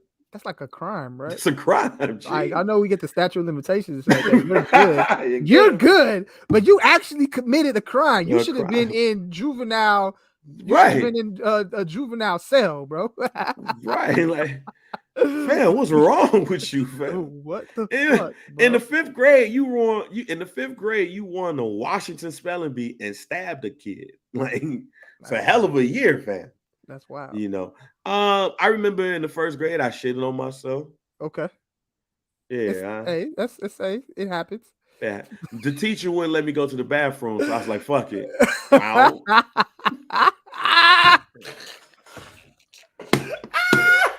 Oh my god. She walked over, was like, yo, what's that smell? I was like, me. What did you do? You wouldn't let me go to the bathroom. Shit, I couldn't go. Go to the bathroom. Shit. So I shit it. Literally. My mom had to come up to the school with a pair of drawers, a pair of pants. One of the homies was in the bathroom and shit. Like my neighbor was in the bathroom. Like, yo, what's wrong with you? Shit on myself, fam. And I stayed in school. I ain't give a fuck. Yeah. Like, you probably would leave school after that. Like, I see y'all tomorrow. Nah. Give me the crayons, fam. I'm back. Ain't right. Mike. Yeah, I got one. This I don't know if this one takes the cake on what you did. Nah, I don't know. It might though. Okay. And you're gonna fucking laugh. All right, but hold on. Hey, I want to send a shout out to the homie DG too. Me and DG, like, we are grade school pals. Like, me and DG went to HBNLT and you know what I'm saying, kindergarten and St. Euelia 2nd grade. So shout out to the homie DG. This grade school story I have though happened in 8th grade though, Irving School. Shout out to Maywood. Yeah, nigga. All right, look, so shout out to my class of 2000 class at Irving. We had a talent show. That year. We had a talent show. Shit. So I'm finna tell you what happened, bro. Finna tell you. All right, so you remember so back in 2000, the hottest record out at that time was Cisco Thong Song. Hottest record out 2000. We had a talent show. No. We had a talent show. Hold on, chill, bro, chill. So we had a talent show that year, and there were a few girls that was in my class that did a routine to that song at the talent show. So they had came up with this idea. They was like, yo, Mike B, you know what I'm saying? You should, you should lip sing the record, you know what I'm saying, while we dancing and shit like that. I'm like, all right, that's cool. So I'm like, all right, cool. So we did 2 talent shows. We did one for the actual school, like during school, and then we did one at night for like parents and shit like that. So we did it, and then the first one I did it, and then, like, you know what I'm saying, it was all good. I went out there and lip sync with them, blah blah blah. You know what I'm saying, the song while they was doing the routine, da da da. And then they came up with this idea. They was like, yo, Mike B, you should spray paint your hair silver, because at the time, Cisco. Yo, it's video footage and it's everything. But I would pray that whoever bought those tapes and they wrote VHS, that this footage will never leak. So look, check this out. Let me finish the story. Go ahead. So we did the night show for the parents and everybody else like that. So they came up with this idea like, yo, Mike B, you should spray paint your hair silver, blah blah blah. I was like, all right, cool, I do it. You know what I'm saying? Spray painted my hair silver, bro. Spray painted my hair silver, and I went out on stage. I had silver base. I had the silver spray like Cisco, and then I had like I had a Tampa Bay jersey on. I had a Tampa Bay work done jersey on, and I had some Jordans on, some cement fours Jordans, whatever like that. And I went out there towards the end of it wasn't the whole routine though. It was like the back half of the song. I went out there and then it's crazy, bro. The footage is alive and well though. It's footage out there. It's not on YouTube. But if somebody has like a VHS, and if you have a VCR that works and they put that shit in, you'll be able to see it. But I was on stage with, and people know too. Like, a lot of people know this. That's all good. What are y'all doing, bro? What did you spray your hair with, Mike? I don't even remember, bro. It was like like dye spray or whatever like that. Some like temporary shit. Okay, I was scared that you was gonna say that you spray Oh. painted your hair. No, I had my hair spray painted With- silver. Oh But man, you good, Mike. it was silver. But you know what's funny though, Mike? I wasn't embarrassed because I planned on it happening. But nah, man, at that same year, 2000, I was going to Lions Township at the time. And we did an improv show. We had an improv class and we did an improv show. Similar, you had different, different times you did the stage show. So I came up with a Sally Jesse Raphael skit. Mm-hmm. And because I'm the few black people in the damn school anyway, I was the drill sergeant. Yeah. So we had the one girl play Sally Jesse Raphael, this white girl. I was the drill sergeant, and we had the bad kids and everything. And one of the homies that I was cool with at the time, he had on an Army fatigue shirt. I said, "Give me your shirt. I'm a drill sergeant. I'm gonna wear that shirt." He's like, "Yo, fam, I'm like a medium." I was like, "Give me the shirt." So I put on the shirt and the shit came to my navel, my G. I was out here looking like Winnie the Pooh. I was out here looking like Winnie the Pooh. You had a Zeke Elliott? Yeah, I had Winnie the Pooh. What did you do? Nah, I know my cousin probably did something on the joint, so I'm gonna wait. Unless DG got the video. So you can check on that. But yeah, I came out to Flashlight. I was the drill sergeant dude. I picked the girl up, smacked on her ass. They wanted to get me in trouble with that. But the other thing too is since that shirt was so small, my pants were sagging. So I had my ass was showing also. The teacher ran back after we did the first one, and he was gonna try to get me suspended, but I got a standing ovation. So he was like, "No, you got to do that 3 more times." So I'll do that 3 more times. Like, all right, let's get it. And what's crazy is that it was filmed, but it was all on cassette tapes. This was 2000. So I don't know. I don't believe that Lions Township has that video because they used to show that shit. They used to show that shit on the LaGrange Access channel. Yeah. So I used to be turning the TV and see my ass. Yeah. On the public access channel and shit. Yeah. And everything. Not my bare ass, it was just my drawers and shit and my boxes, whatever. But yeah, that was a lit time. Damn, it was lit 2000. But it what's crazy is that it's people from my class, like they still tease me about that to this day. But you know what I'm saying? They always make jokes about it. It was all fun. Oh, what's funny is that same dude, we had to make music videos. We had to make music videos and shit. And he made a Drew Hill video. He made a Drew Hill video with the "I love you for," well, I forgot like the song or whatever. Yeah. But he's like, "Hey!" and in the video, you see me and my homie at the time trying not to laugh because it was Cisco at that time was just like, all right. Look, I did it, and he looked like Cisco too. It was shout out to him because I ain't had the balls to do no shit like that, like to spray paint my head and all of that shit and be Cisco.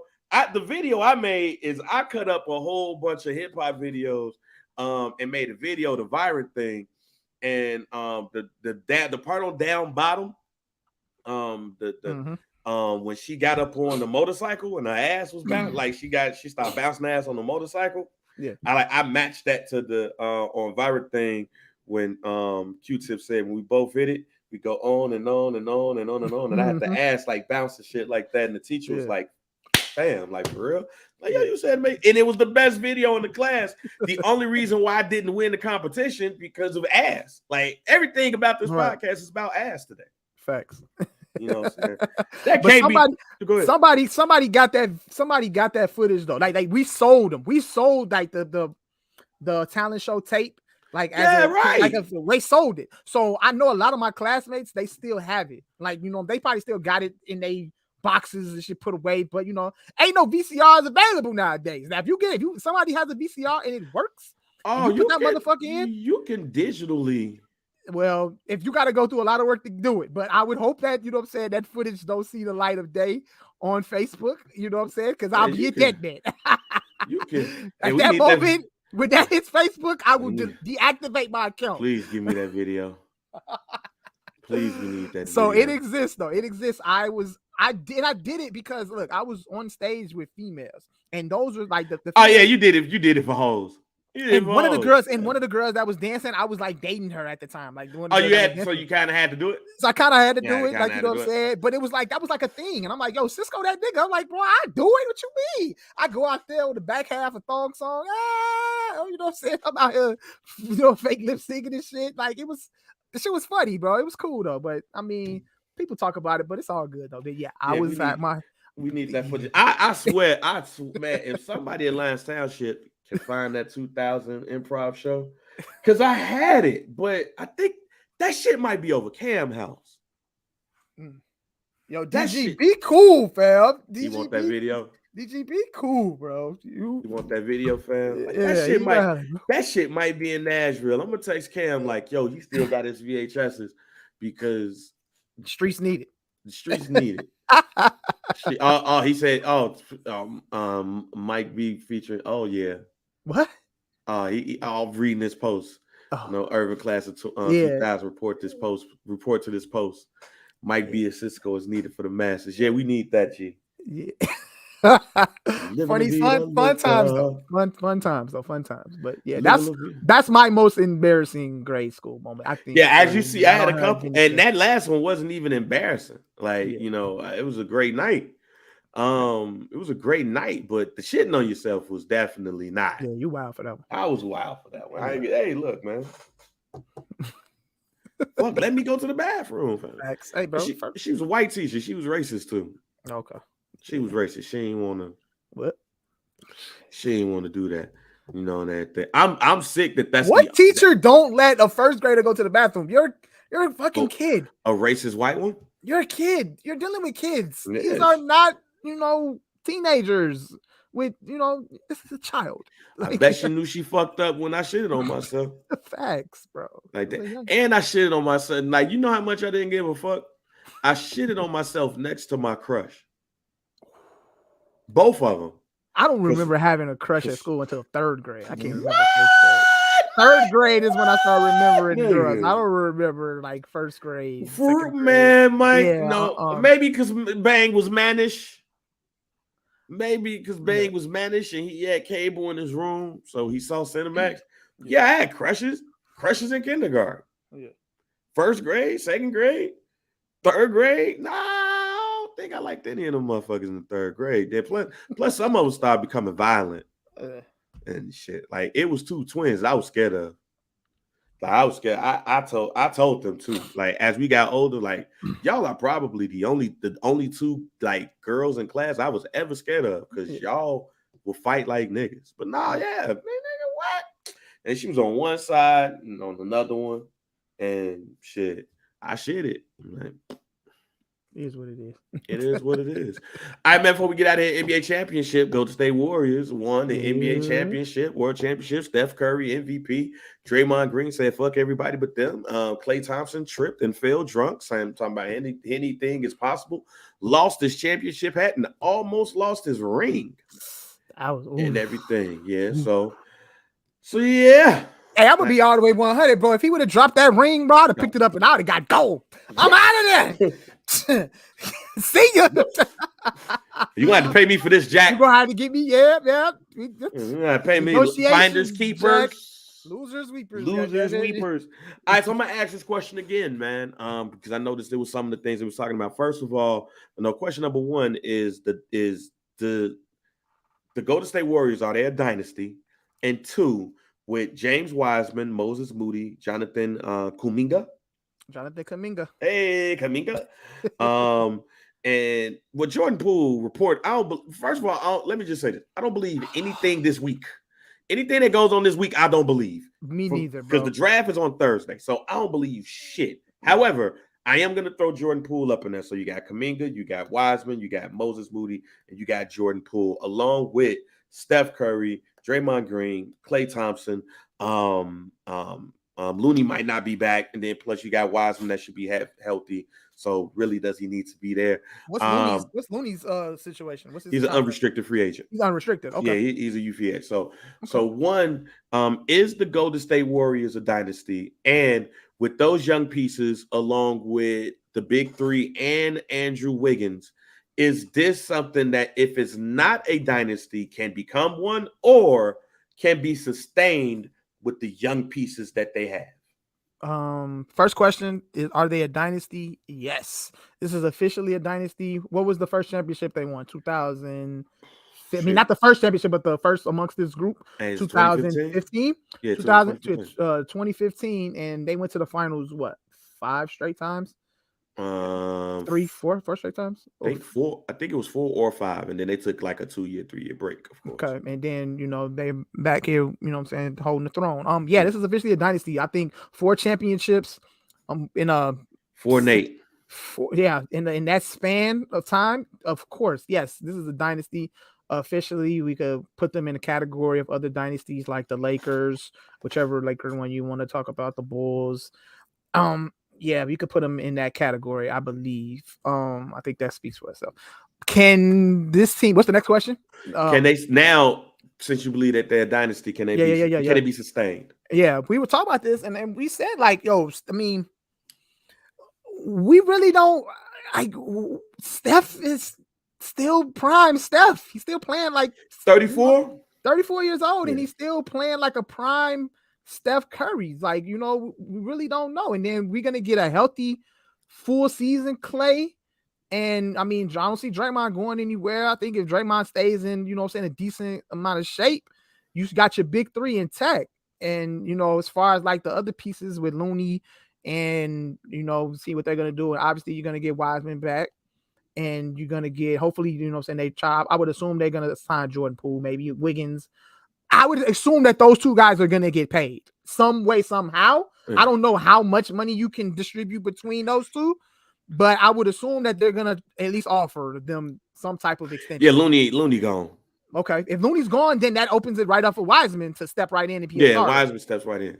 As long as he's healthy. They said that he should be ready for summer league. Okay, so with that being said, with those pieces, I think just with Steph, Clay, and Draymond coming back, like that puts them right up at the top as a favorite to, win it all next season to continue. I think it's a dynasty as well. 4 and 8. That's half dynasty. So yeah, I think they're a dynasty. Can they sustain it? I don't know. It's gonna be tough.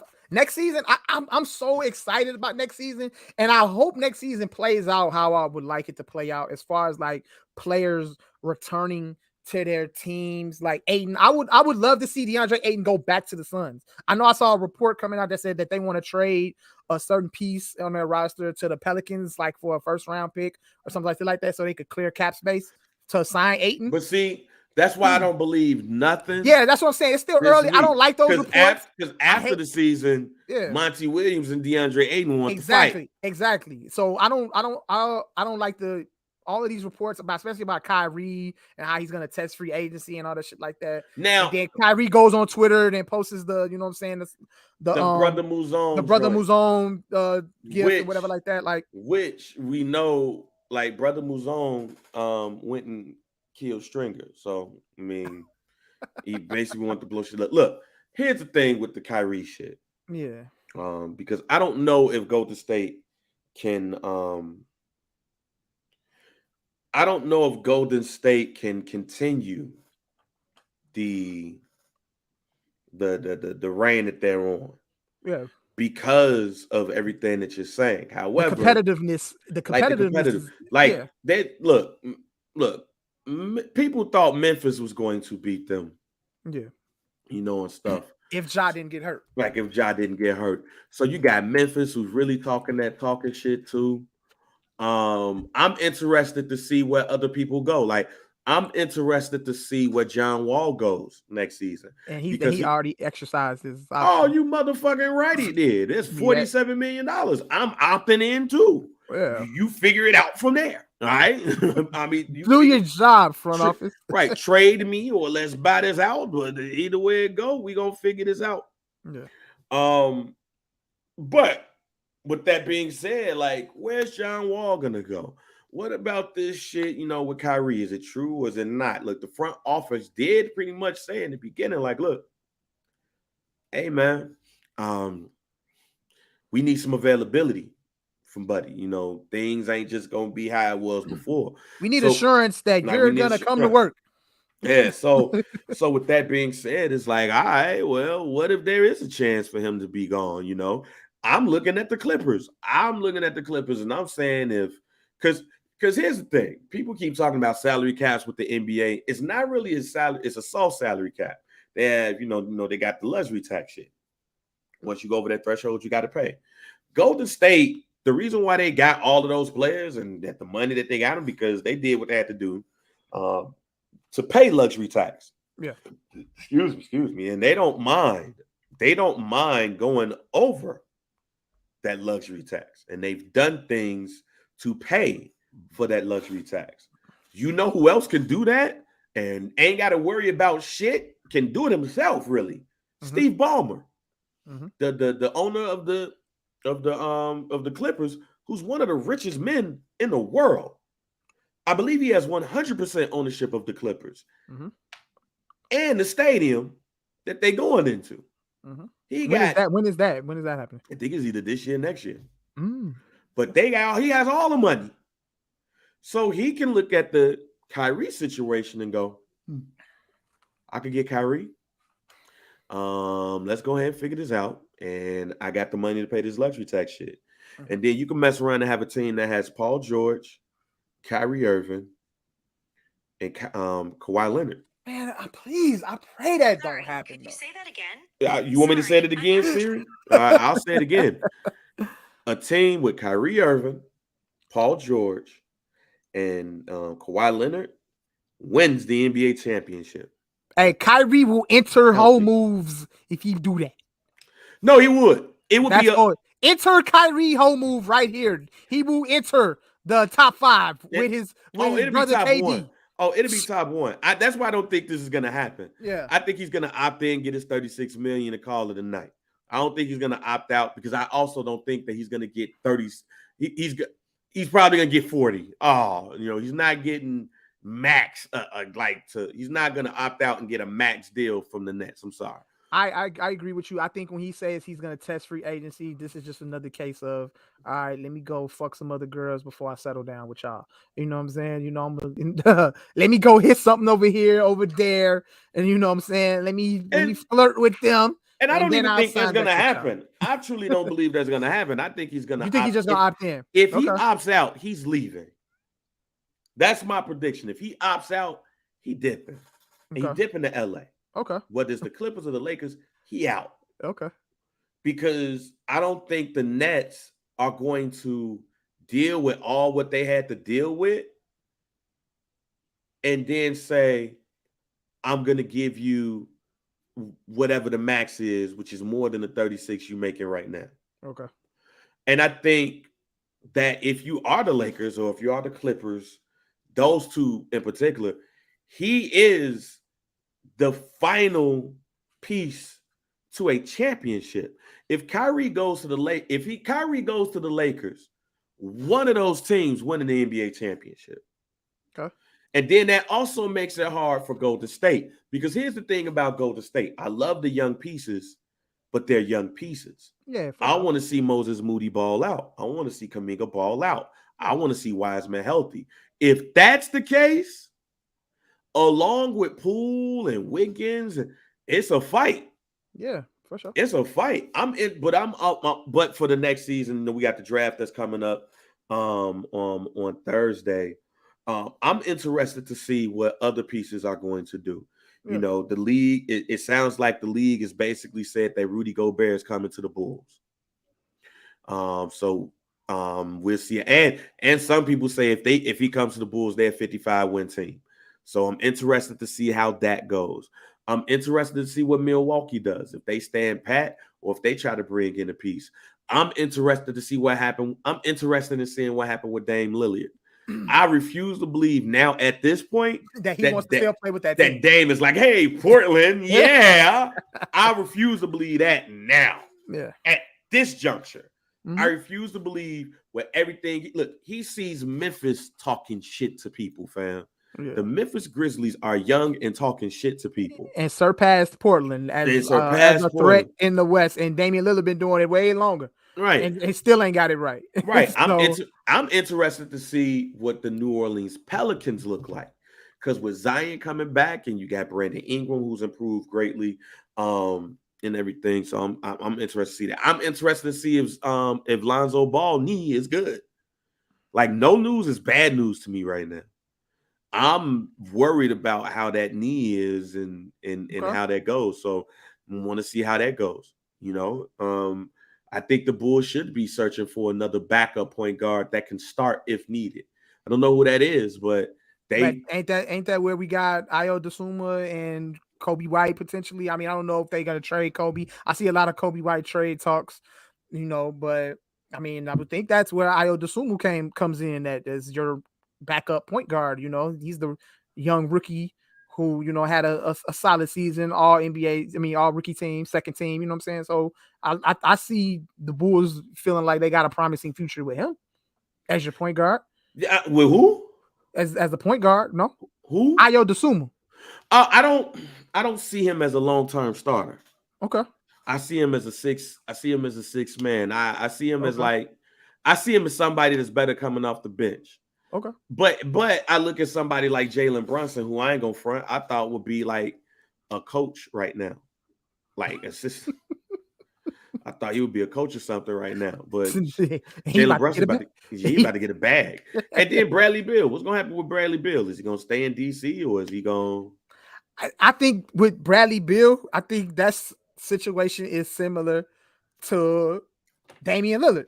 Like, you guys aren't showing me anything promising as far as like what we're gonna do in the future. So why would I hang around here? I mean, you do bring in Kuzma, who by far exceeds expectations of, as far as like how he was going to play after they traded off of him. I think Kyle Kuzma had an exceptional season. I mean, you got Porzingis, who has, yet to be elite as he's expected to be. But so, I mean, yeah, there's questions of Bradley Beal would like to hang around that and see what that team looked like. But I hope that, as far as like, I want to see moves happen in free agency, but I don't want to see too many moves. I want to see these players stay with their respective teams because I think that makes the competition much better. You know what I'm saying? I want to see Brooklyn. We still have yet to see what Brooklyn is. We don't know what the Brooklyn Nets are. With Ben Simmons. We don't know what they are. Still, we might not never know. But I think this is the perfect opportunity to actually see what your team is going to look like. You're not going to have any mid-season trades as far as like acquiring like a James Harden, anything like that. You're going to start the season off with Kyrie Irving, Ben Simmons, and Kevin Durant, all healthy. James Harden.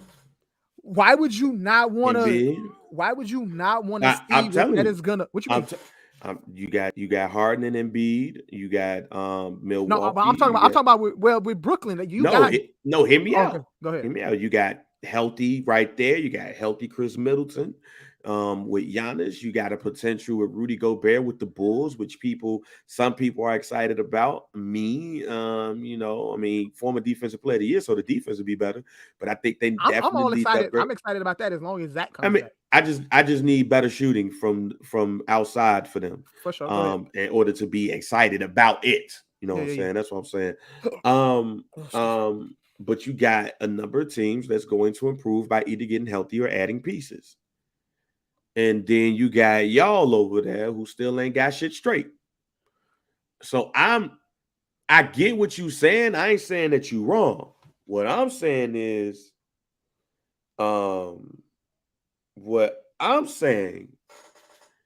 that this ain't what it used to be when you brought them two together. This ain't, I'm all excited because we got KD and Kyrie and now Ben Simmons on one team. This ain't NBA 2K now no more. Because all of the other teams in the East that I just named Boston included, as well. Atlanta, I remember I said that I don't think Atlanta was going to be as good as they was last year, but I also think we're probably going to see an improvement for Atlanta. Like the East is the best conference in basketball right now. Then you got the West. What I'm saying is I don't trust them, so I can't fully just be like, oh man, everybody back, we straight, because I think collectively, like, to be honest, to keep it a buck, I think Kevin Durant is not getting the treatment that he should have gotten this year. Because I think if Kevin Durant was a stronger leader instead of just, man, I'm just here to hoop, a lot of this shit wouldn't happen. KD has to officially get away from I'm out here to hoop. I just want to ball. So you agree with Charles Barkley? No, I don't agree with Charles Barkley. No, I think I see where Charles Barkley is coming from. Yeah, right. I don't agree with him. Okay. Matter of fact, I saw the shit this morning. I agree with Tim Legler. That's Stephen's team, and you came over after you get that after they. I'm saying as far as like him being the bus driver. You saying that? Yeah. Tim Legler said. What Charles Barkley said, he has to be a bus driver. Tim Legler said that he was the bus driver for the Golden State Warriors. It's just that it was Steph's team. It was Steph's bus. You just came in and drove it. Right, I got you. Like, I think, I don't see when they do these things on these debate shows, this is why I say I see where Charles Barkley is going. People just don't explain that shit well. Got you. Deion Sanders explained it correctly. And anytime y'all try to use this analogy, just go to what Deion Sanders said. There's the Hall of Fame, but there's different rooms in the Hall of Fame. I agree. It's different rooms. Facts. I think KD is in a room with some great people. But in order to get in the room with the greatest, he got to run that shit. That's why I wish they did an NBA Hall of Fame and then a Basketball Hall of Fame separately. Basketball Hall of Fame for everybody. If you're in the Basketball Hall of Fame, cool. But I think NBA Hall of Fame is like elite level basketball players. But, I digress. Go ahead. Yeah, so that's my thing. There's different rooms to the Hall of Fame. Mm-hmm. Mike, LeBron, Kareem, Magic, Larry, they're in the same room. They got their own joint. Steph, people are saying Steph is in that room now. All right. I ain't gonna argue that. But that's the room. That's the room KD trying to get in. I don't think KD is in that room yet. Yeah. Not saying that he's an all-time great, but he got one more room to get to. He has one more room before the penthouse. That's, I think, how they need to explain it. This whole bus driver shit and all that, that shit sound weird. Like, we in the CTA, fam, and we driving the bus down the Gold Coast, or we driving down 79th. Fuck out of here. No. Kevin Durant is one of the greatest players of all time. But he's in one room, and he's one room. That one room is the last room before the penthouse. If he leads the Nets to a title, he's in that room with Mike, LeBron, Magic, Larry, Shaq. All of those people. That's why I said, like, that's why the top 10 argument is like, all right, whatever. Because if you say, and this is why I be like, hey, people be falling on their words and they don't even be realizing it. If you put up a top 10, right? And right now you say KD is 11. He ain't in that room with Mike. He ain't in that room with LeBron. He ain't in that room with them. If KD were to win a championship outside of the Golden State Warriors, if the Nets win the championship next year, guess what conversation they're gonna be having? Where are we putting KD in the top 10? I know who's getting bumped. Who's getting bumped? Who's getting evicted out of the room? Like, that's why I'd be like, all right, whatever. Deion Sanders said it simple. There's the Hall of Fame, and there's different rooms in the Hall of Fame. I know where I'm at. I'm up there. there's some people in the Hall of Fame that are great. They are Hall of Famers, but they ain't this level Hall of Fame. And I think that's what Charles Barkley was trying to say. And I think that's what others are trying to say.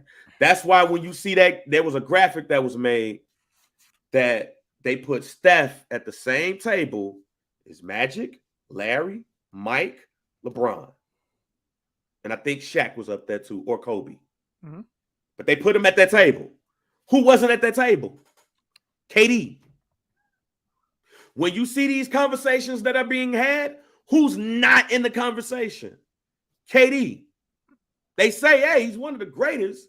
But when you get to that level conversation, they ain't hollering at him. Yeah. They ain't saying his name. He win a championship with the Nets. Guess what that graphic gonna look like? It's gonna be all the people I named and KD. You're gonna have strong conversations being had about, is KD better than Larry Bird? Because we're not gonna put him over LeBron James. That's the person. If KD wins a championship next year, watch the Larry Bird versus KD conversation kick off harder than ever. Mm-hmm. Because that's going to be the person that they're going to remove, that they want to remove out of the top 10 for him. But for most people, Larry Bird is in the middle. It's in the middle. Mm-hmm. So they gonna bypass all that shit. They're gonna be like, all right, man, Wilt is out the top 10. So it's Bill. They're not gonna say, is Bill Russell out the top 10 now? And we putting KD in? No. Mm-hmm. They're gonna be like Larry Bird versus KD. Who's better? Yeah. Who should be 7th or at 6th or 5th in NBA history? Greatest scorer, the debate, all that stuff, debates and stuff. He's gonna be right back in that joint. He is one of the greatest players of all time. He just ain't in that room. Yep. And if you say it that way, you're gonna see either a lot of capping, or you're gonna see, all right, I get it, boom, boom, boom. But Kevin Durant is not in the same room with LeBron, Mike, Magic Johnson, Larry Bird, Kareem Abdul-Jabbar. And a ring or two moves him in that room. But that's why those conversations I had. Part of that conversation is had because he got his ass whooped and went to that team. Yep. We know he's and that's the thing too. We know at that time, KD was one of the best 5 players in the NBA. And one of those other best 5 players in the NBA was Seth Curry. So to a lot of people, the rings, while you won them and won MVPs, it's like, all right. As we say at the crib, that's a slaughter. As we say in Chicago, that's a slaughter, G. Don't put all of the best players on the team and have them play everybody. That's a slaughter. No, you got to switch. You got to go pick Lee. Lee fat ass got to go on your team. You got to go over there. All right. Okay. That's the difference. That's the difference. And yeah, he was the better player because while he's top 5, he's a better player than Seth at that time too. So he came onto a team with the best player on that team being 5th, and he came in as the 2nd best player in the league. You better win the championships. So now you got to do it on your own, Jack. Well, not necessarily on your own. You got to do it as the lead dog. And it's not about driving the bus. It's about what room you in when you are inducted in the Hall of Fame. You going over there sleeping with Dr. J and them? Or you going over there sleeping with Mike? Here's the thing. Both of those rooms good. Mike room just got more amenities in it. So that's my take on that. Yeah. All right, man. Any hot takes though before we get out of here? Yeah. Before we we'll get to the hot take, but just to end that and to answer your question.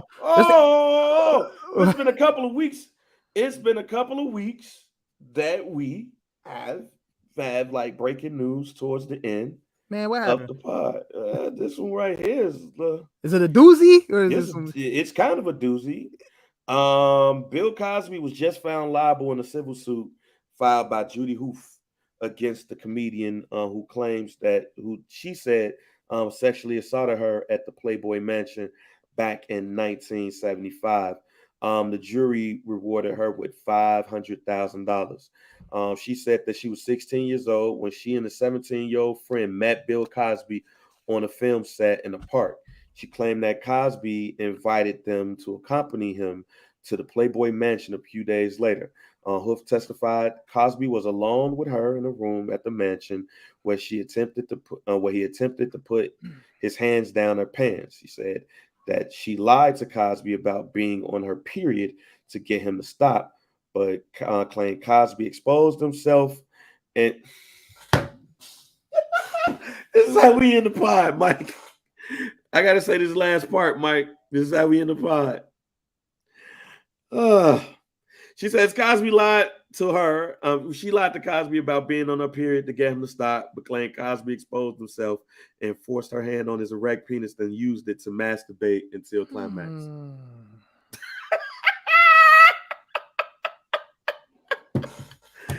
Oh man, what's up with y'all? What's up with y'all catching and beating your meat like in these ways, fam? What's going on?